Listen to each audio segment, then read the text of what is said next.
પંચમહાલ જિલ્લા એસઓજી પોલીસે હરિયાણા અને રાજસ્થાનમાંથી ચોરાયેલા વાહનો સાથે સંકળાયેલી આંતરરાજ્ય વાહન ચોરી ગેંગનો પર્દાફાશ કર્યો છે. ગુનામાં સામેલ એક ઇસમને પકડી પાડવામાં આવ્યો છે, જ્યારે 2 આરોપીઓ હજુ પણ ફરાર છે. એસઓજી પોલીસની ટીમે ચીખોદરા ગામના અહમદ ટ્રક પાર્કિંગમાં દરોડા પાડી 3 શંકાસ્પદ વાહનો કબજે કર્યા હતા. તપાસમાં સામે આવ્યું હતું કે એન્જિન અને ચેસિસ નંબર બદલાયા હતા અને ખોટા દસ્તાવેજો બનાવી ટ્રકોનો ગેરકાયદેસર ઉપયોગ થતો હતો.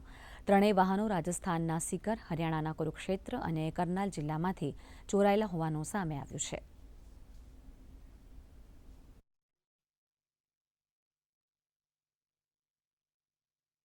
એક ડમ્પર હતી, એક ટ્રક હતી અને એક આઈશર હતું. એ ત્રણેય વાહનોના એન્જિન ચેસિસ નંબરની તપાસ કરતા એ બંનેમાં ફેરફાર કરીને કોઈ સાધનો વડે એમાં છેકછાક કરેલાનું જણાય. જેના નોંધાયેલા નંબરો બાબતે તપાસ કરતા એ વાહનો પૈકી 2 હરિયાણાના અને એક રાજસ્થાનનું જણાય.